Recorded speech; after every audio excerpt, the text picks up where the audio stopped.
What's up, YouTube? My name is Happiness and welcome to my channel. I don't do politics. Today we're gonna look through DOGE, Department of Government Efficiency. Sorry about that. Which was established by Elon Musk to run the US government efficiently. So we're going to look through a couple of videos to try and understand what is DOGE, how is it contributing to the government, and so on. So let's look through these couple of videos to understand what is DOGE.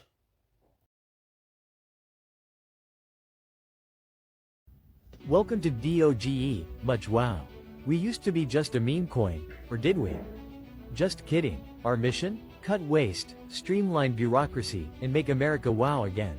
No more slow government, just fast, efficient, and maybe even decentralized. And yes, we accept payments in Dogecoin. Just kidding, or am I? Are you guys watching this? We have a private takeover of the federal government that is being labeled reform. It is clearly in violation of a number of federal laws, at the very least of which is records retention, that a lot of websites that are being unilaterally taken down, public data sets at the CDC that were unavailable for, like a CDC employee had to go out of bounds and upload those to a drive online just so there would be access to them. We have people who haven't gone through security clearances who are using Gmail addresses to join top-level OPM meetings. This is an effing circus. And I guess, sorry, that's all the time that the guest has.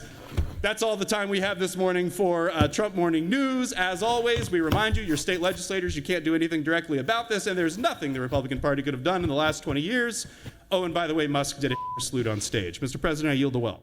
Knowing Elon as you do, are you comfortable with the amount of power he's wielding inside the U.S. government right now?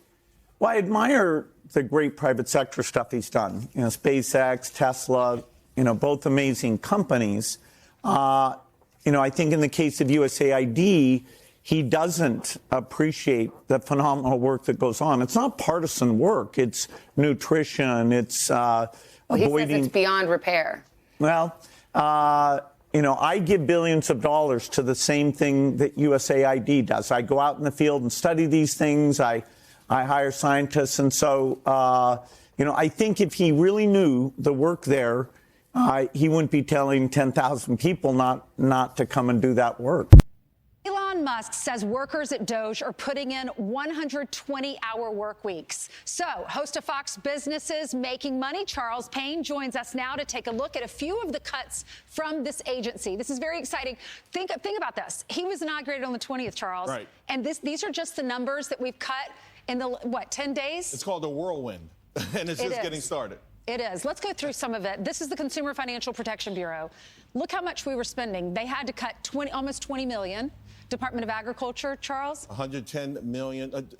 Office of Personnel Management, $500 million. Mm-hmm. USAID, obviously, this is the one that's in the news right now. Right. Over $200 million. Because Elon shut it down. Yeah, well, here's the thing. Listen, all of these things ostensibly were designed for good reasons or good intentions, but then they become cover. You ever ask yourself, where do all these folks who work in these administrations go after the administration's ousted? How do they still live in mansions after they're out of government? What's the answer? Well, a lot of it is these NGOs. A lot of these NGOs operate things that are funded by USAID. And it's amazing. As we start to peel the layer of the onion, we're going to see people like, oh, I thought this person was a journalist. He's getting millions of dollars from taxpayers. Right. For what? Right. For what? What exactly is this agency? What was it created to do? Well, it was created to sort of represent America around the world and help other nations. Humanitarian efforts. It's aid. But again, it's like who decides what the aid is, who gets it, and by the way, who manages it? There's no accountability for it. Right. And so you've got to shut it down. It's become a beast. It does things that we're not supposed to do. So let's say Congress says, hey, we no longer want to do X, Y, Z in this country. USAID can fund an entity to do the same thing on behalf of special interests. So even though the government's not directly funding it, the taxpayers are still paying for it against the wishes of our Congress. It's really outlaw. It's become an outlaw industry. I mean, people are waking up right now, getting ready to take their kids to school and go to their jobs. Hard-working Americans, they work for these tax dollars, and then we're wasting it on. Look at this. This is where we're sending money to other countries. Serbian LGBTQ rights group, they got $1.5 million. Electric vehicles for Vietnam, $2.5 million. South African transgender HIV research, $30 million. Uganda LGBTQ rights group, $4 million. And Egyptian tourism, $6 million. And I heard on Sean's show last night, we gave, according to Eric Schmidt, our senator, $20 million to Sesame Street shows in Iraq. Yeah. And again, a lot of this is pushing an alternative agenda, right? And Uganda has their own government. They have their own people. They have their own say. Right. They may not want us pushing LGBTQ in their country, right? We're trying to force our values, or not. Sometimes it's not even our values. Sometimes it may be the values of special interests using taxpayer money. It has to stop. You say, how do we get this almost $40 trillion now in debt, right? $1 trillion a year just to service the debt. This is what's crushing America. If we want to remain the greatest nation in the world, we have to take these sort of haircuts, and it's not going to be hard. Everyone's like saying it's going to be hard. It's not going to be hard, but it does mean that a lot of these special interest groups are going to take a hit. They're very powerful. They have amazing resources. They control a lot.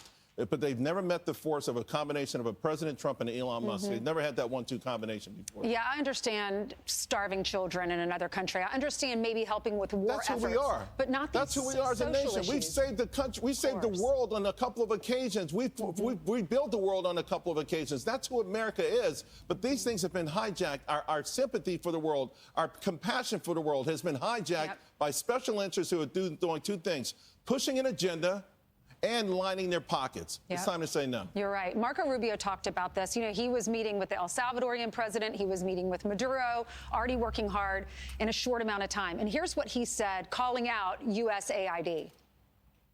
They are a global charity, that they take the taxpayer money and they spend it as a global charity, irrespective of whether it is in the national interest or not. USAID is not only not cooperative, they undermine the work that we're doing in that country. They are supporting programs that upset the host government. They're completely uncooperative. So we had no choice but to take dramatic steps to bring this thing under control. We are going to fund programs that make America stronger or safer or more prosperous. We're going to pay for things that make sense for the United States. The United States government is not a charity. It is not a global charity. And what? You mean to tell me a man worth over $400 billion is going to decide what happens with my grandma's Social Security check? No one elected Elon Musk to nothing. And yet, Elon Musk is seizing the power that belongs to the American people. We are here to fight back. When we open up the Senate every single morning, we don't pledge allegiance to the billionaires. We don't pledge allegiance to Elon Musk. We don't pledge allegiance to the creepy 22-year-olds working for Elon Musk. We pledge allegiance to the United States of America.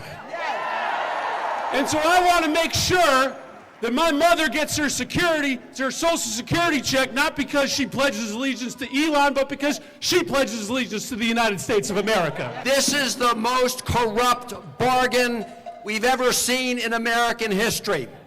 Elon Musk gives $250 million to elect Donald Trump, and Donald Trump turns over the keys to the United States government to Elon Musk and his billionaire friends and his cronies. Are we going to let that stand? No! Hell no, we're not going to let that stand. We know who we work for.